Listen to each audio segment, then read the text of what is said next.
사도 바울은 총 5차례 선교의 여정을 갔다고 합니다. 그 5번의 선교 여정을 가는 가운데에서도 오늘 본문의 말씀과 관련된 것은 이제 3번째 선교 여정에 대한 겁니다. 첫 번째는 사도 바울이 바나바와 함께 선교의 여정을 안디옥에서 출발을 해서 갈라디아 지역을, 그러니까 오늘날 터키 아시아 쪽의 동편을 주로 다녀오게 되지요. 그리고 나서 이제 2번째 선교 여정을 떠날 때에는 아시아 쪽을 원래는 가려고 했어요. 근데 아시아는 우리가 생각하는 한국, 중국, 일본이 아니에요. 당시의 아시아는 오늘날 터키 아시아 쪽의 서쪽을 말합니다. 거기에 이제 요한계시록에 나오는 7개의 교회가 다 몰려 있죠.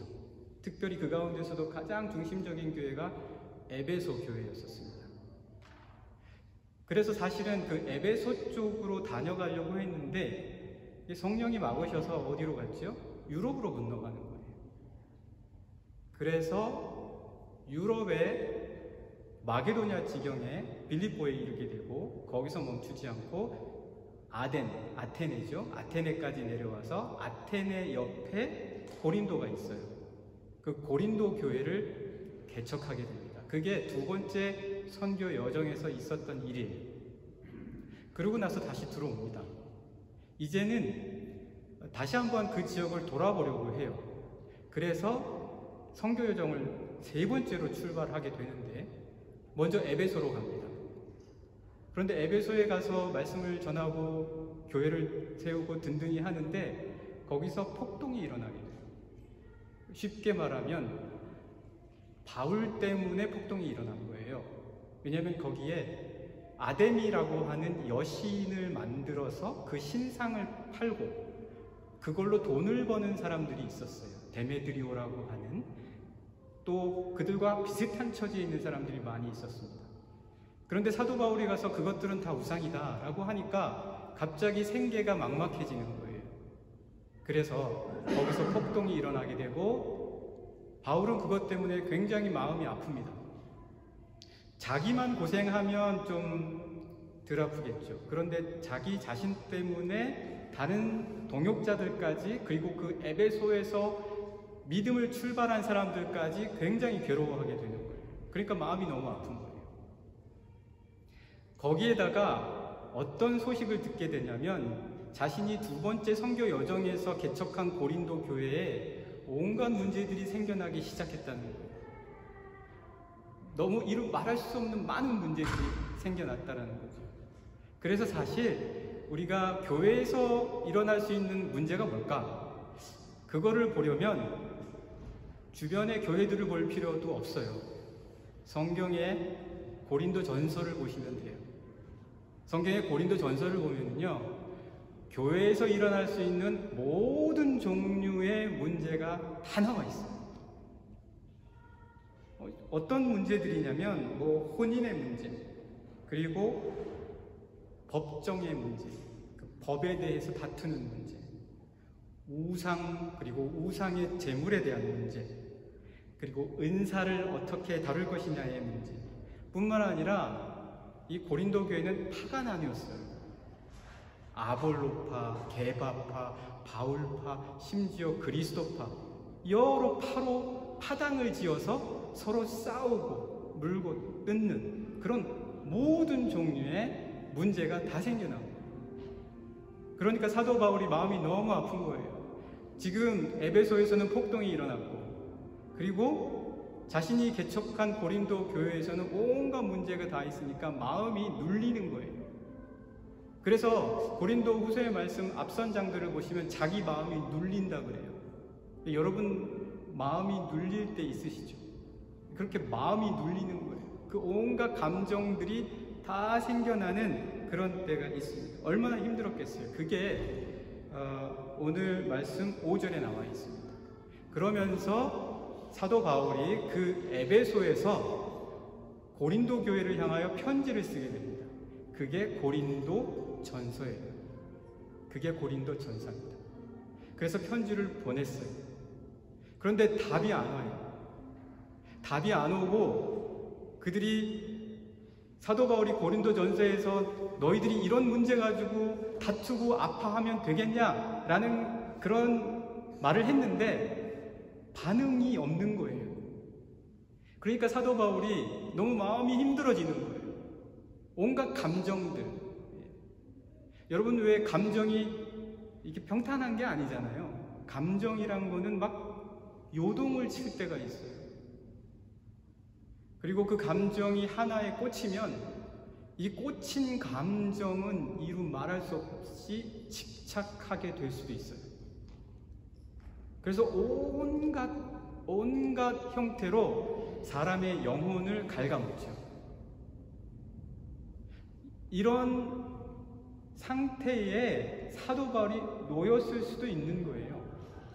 그래서 사도 바울이 뭐라고 얘기하냐면 5절에 우리가 마게도냐에 이르렀을 때에도 우리 육체가 편하지 못하였고 사방으로 환난을 당하여 밖으로는 다툼이요 안으로는 두려움이었노라. 이렇게 이야기합니다. 여러분 짐작이 가시죠? 사도 바울이 어떤 상태였었는지. 안팎으로요. 그리고 사방으로 환난을 당했대요. 참 이상한 게요. 마음이 괴로우면 다 괴로워요. 모든 게, 그러니까 여기 사도 바울의 표현을 들자면 사방이 다 괴로운 거예요. 그래서 아주 우겨쌈을 당하는 거죠.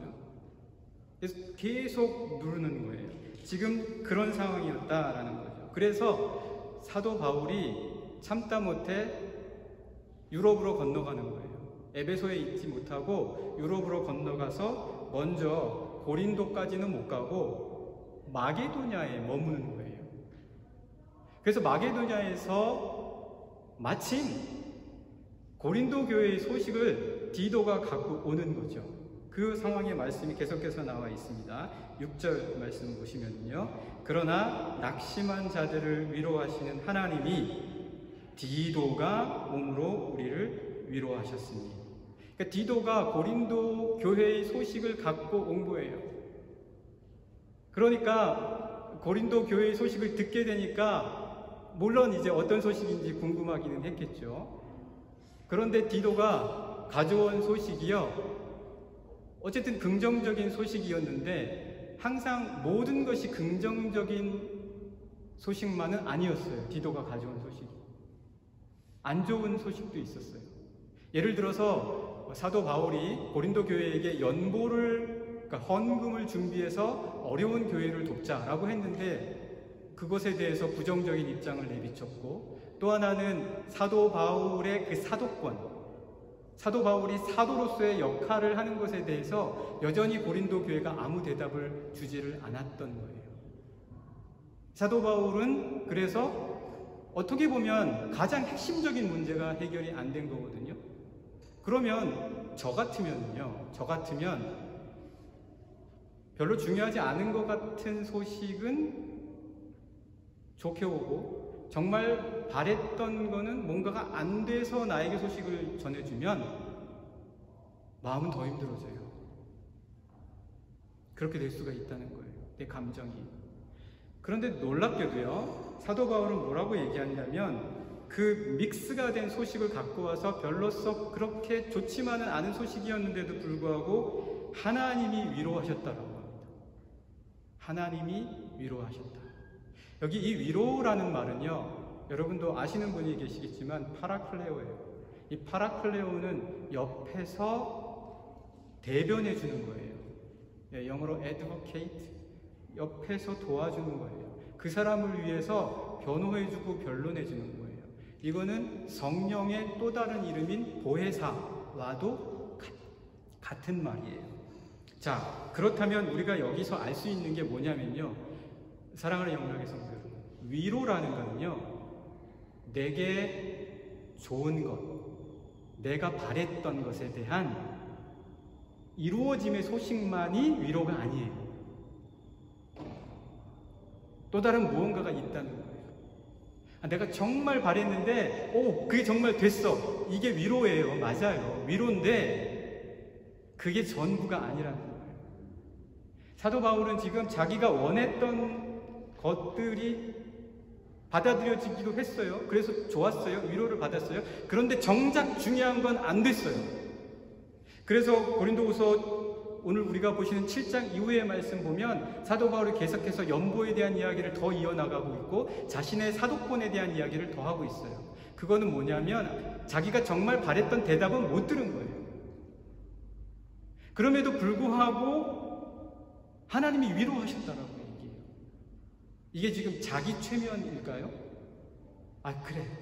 된 거야. 된 거라고 치자. 그래, 잘 된 거야. 잘 될 거야.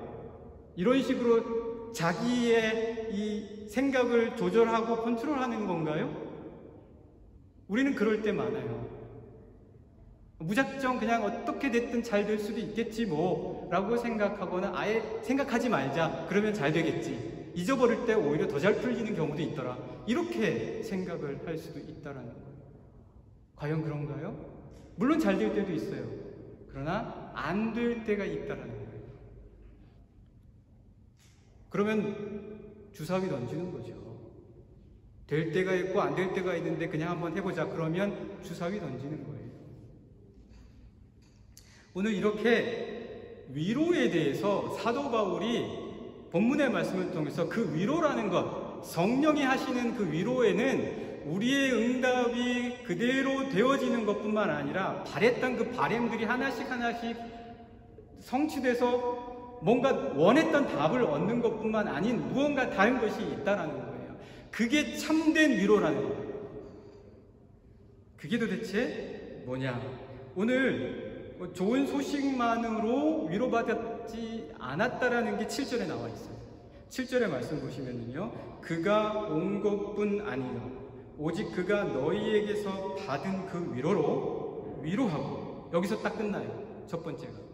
그러니까 좋은 소식을 가져오고 또 디도에게 위로해서 사도 바울에게 위로를 전하려고 했던 좋은 이야기들, 거기까지는 좋아요. 이게 딱 끊겨요. 거기서 위로받은 거예요. 좋은 소식이에요. 근데 그 다음부터 너희의 사모함과 애통함과 나를 위하여 열심 있는 것을 우리에게 보고함으로, 그래서 어떻게 했다고요? 나를 더욱 기쁘게 했대요.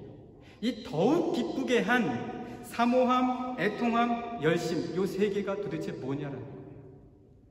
사모함, 애통함, 열심, 이 세 개가 도대체 무엇이냐.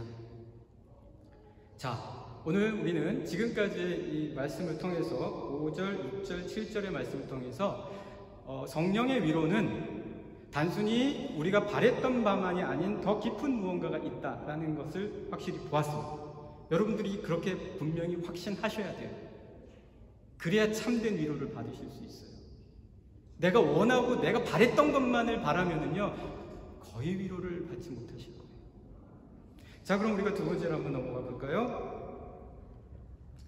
사무엘상 말씀을 같이 한번 나눠보고 싶어요. 사무엘상에 사울이라는 사람이 나오는데요, 이 사울이 처음에는 굉장히 능력 있는 왕으로 출발을 해요. 굉장히 능력 있는 왕으로 출발을 하는데 그 왕이 된 지 얼마 되지 않아서 이 사람의 감정이 폭발해요.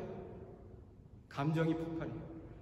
그래서 다윗이 있었는데 그 다윗이 그 사울의 감정을 치유해 주기 위해서 수금을 옆에서 타주는 사람으로 임명이 돼요. 그래서 옆에서 수금을 타줘요. 그런데 사울이 갑자기 창을 던져서 다윗의 머리를 꽂으려고 해요.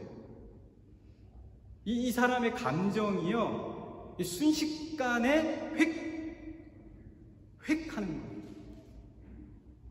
거예요. 우리가 이럴 때가 있어요. 순식간에 우리 감정이 확 뒤집어질 때가 있단 말이에요.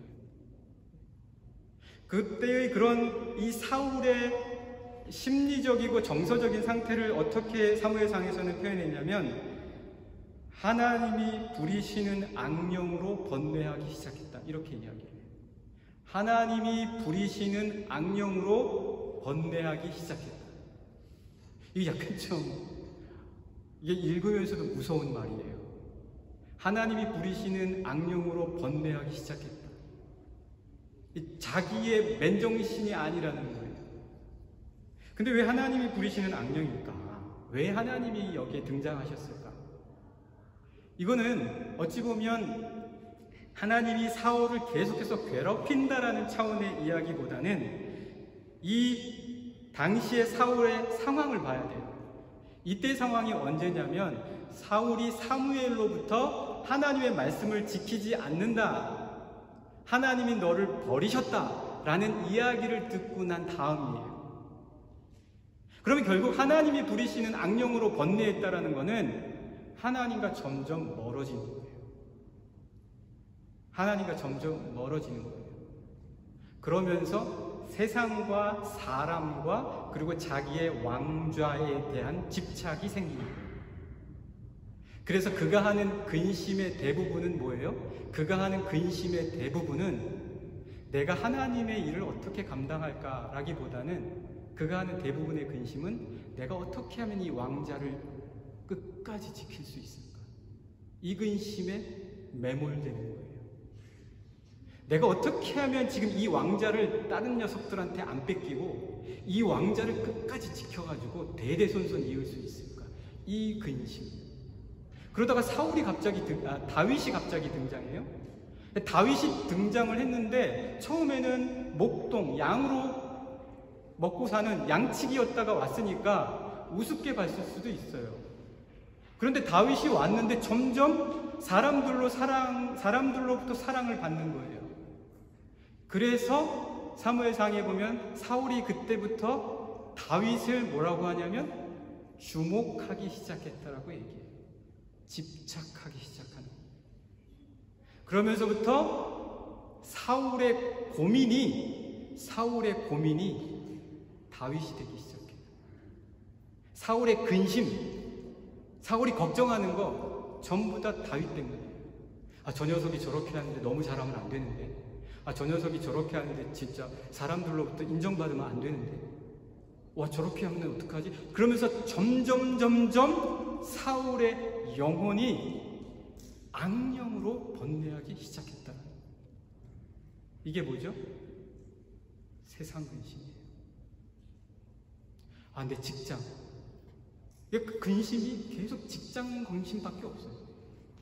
이 직장 어떻게 하지? 이거 또 내일 또 이거 어떤 식으로 일을 처리할까? 이거 얼마 남지 않았는 직장인데 이거 마지막까지 잘 버텨야 되는데. 물론요, 여러분, 우리가 이 세상에서 살아가기 위해서는 여기에 우리가 많은 노력을 하고 힘을 써야 될 수도 있어요. 그거를 부인하는 것은 아닙니다.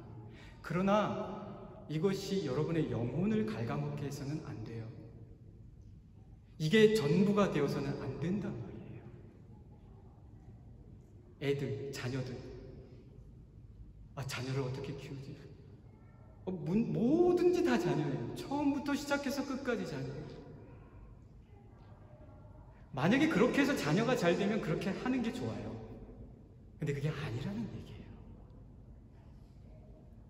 너무 집착을 해서 타이거 마음이 된다고 해서 정말 좋은 자리에 올랐다고 해서 그게 정말 하나님이 보시기에 기쁘고 그 아이에게도 행복한 그런 결과가 오냐? 그렇게 하면 그렇게 해도 돼요. 근데 그게 아니라는 거예요. 재정, 처음부터 끝까지 돈. 집에 들어가면 돈 얘기하고, 나왔는데 전화해서 돈 얘기하고, 그리고 또 갔는데도 돈 없다고 하고. 저도요, 학교 다닐 때 공납금이라는 게 있었어요. 그 수업료 공납금. 매일 선생님한테 이름 불려서 일어섰어요.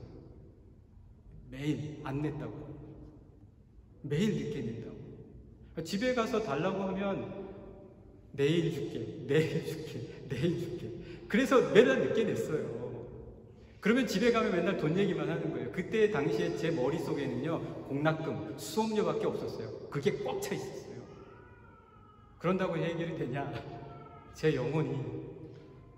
오늘 우리의 이 삶에서요, 이렇게 이런 근심들이 있는데 이거를 다윗이 이야기해주고 있어요. 뭐라고요? 세상 근심. 그러면서 고린도 교회 교인들한테 얘기하는 거예요. 너희가 하는 게 다 세상 근심이야. 혼인의 문제, 법정의 문제, 송사의 문제, 은사의 문제, 자리 다툼의 문제, 모든 것이 그런 세상의 걱정, 세상 근심인데 너희들이 그것을 이렇게 해보면 안 되겠냐라고 이야기하는 거죠. 그러면서 이렇게 고린도 교회에 이야기했는데 그들이 디도를 통해서 가져온 소식을 들어보니까 그들에게 무엇이 생겼다고요? 열심과 간절함과 애통함이 생겼다는 거예요. 아까 우리 7절에서 보신 것처럼요. 근데 그것을 사도 바울이 뭐라고 일컫냐면 8절 말씀 한번 보시죠.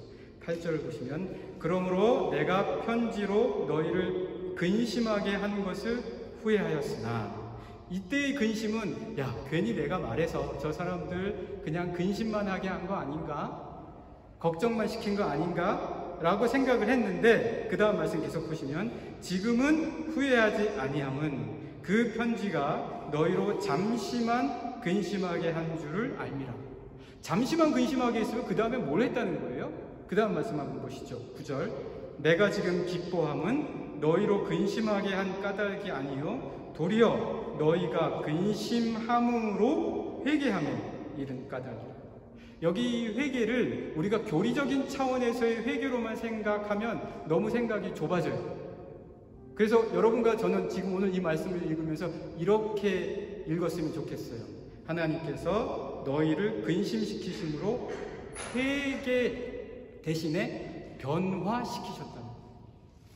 변화시키셨다. 그러면서 그들이 한 근심을 뭐라고 얘기하냐면 계속해서 말씀해 보시면 너희가 하나님의 뜻대로 근심하게 된 것은 하나님의 뜻대로 근심하게 됐다라는 것이 도대체 뭐지? 약간 어려울 수도 있어요. 그것을 우리가 이렇게 바꿔서 얘기해보죠. 하나님 때문에 근심한 거예요. 하나님 때문에 근심한 거예요. 그러니까 사람들이 나를 근심시키는 사람이 있어요. 아, 오늘은 막내가 나를 괴롭히네. 야, 오늘은 세상 일이 나를 근심시키네가 아니라 하나님이 나를 근심시키는 게 하나님의 뜻대로 하는 근심이에요. 하나님이 내게 이런 삶을 살라고 하셨는데 내가 왜 아직 이렇게 삶을 살지 못할까? 하나님이 내게 여기에 대해서 확신을 가지라고 하셨는데 내가 왜 확신 갖지 못할까? 하나님이 나에게 이 사람을 사랑하고 돌봐주라고 했는데 내가 왜 그렇게 하지 못했을까? 이런 여러 가지 다양한 어떤 일들 속에서 하나님이 나를 근심시키게 하시는, 하나님 때문에 근심하게 되는, 야, 하나님이 내 자녀를 이렇게 양육하라고 했는데 왜 나는 내 감정으로 대하지? 이 근심을 사도 바울의 편지로 말미암아 고린도 교회의 교인들이 하기 시작했다라는 것이죠. 그럴 경우에는 상처 안 받아요. 그 근심으로는 상처 안 받는다는 거예요. 그냥 내 감정으로 말을 쏟아부었고 그것 때문에 근심하게 되면 상처받아요. 근데 하나님의 뜻대로 근심을 하게 될 경우에 상처가 없다라는 거예요. 그래서 어떻게 얘기하죠? 그 9절의 마지막 부분 보시면 너희가 하나님의 뜻대로 근심하게 된 것은 우리에게서 아무 해도 받지 않게 하려 함이라. 우리 때문에 상처 안 받을 거야. 너희가 하나님의 뜻대로 근심하면. 그래서 10절의 말씀 계속해서 보시게 되면 하나님의 뜻대로 하는 근심은 후회할 것이 없는 구원에 이르게 하는 회개를 이루는 것이요 세상 근심은 사망을 이루는 것입니다. 세상 근심은요 우리 영혼을 마르게 해요. 바짝바짝 마르게 하고 긴장하게 하고 내 감정을 요동치게 한다는 거죠. 자, 하나님의 뜻대로 하는 근심이 우리가 뭔지 이제 분명해졌습니다. 자, 그럼 이제 마지막 세 번째로 헨리 나우엔, 여러분 영성 지도자 아주 유명한 분이죠. 헨리 나우엔이 상처받은 치유자에서 스스로 이루는 예언이라는 것을 이야기해요. 스스로 이루는 예언. 자기가 말해놓고 그게 그대로 될 거라고 생각하는 거예요. 아까 앞서서도 제가 잠깐 말씀드렸죠. 스스로 이루는 예언. 근데 이게 좋을 때도 있어요. 난 잘 될 거야, 잘 될 거야 하면 정말 잘 되는 것 같거든요. 그러면 좋아요. 근데 갑자기 불안해져요. 잘 될까? 잘 될까? 잘 될까라고 걱정하기 시작하면 정말 잘 안 되거든요.